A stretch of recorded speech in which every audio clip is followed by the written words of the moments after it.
এইবার ভোটের বাজার জমে উঠছে মনে হয়। এটা শুধু বাজার না, এটা প্রতিশ্রুতির লড়াই। ন্যায় আর ইনসাফ প্রতিষ্ঠা করব, সবাই সমান অধিকার পাবে। আমরা চাই নেউলদার। তিনি বলছেন ভারসাম্যই হবে উন্নয়নের চাবিকাঠি।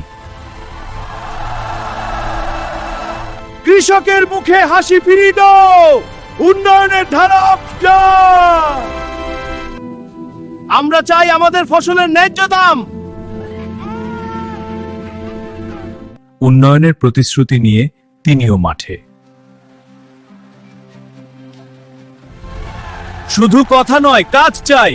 আমরাই কাজ করে দেখিয়েছি। ভোট আমাদের অধিকার, আমরা ভবিষ্যৎ ঠিক করতে যাচ্ছি।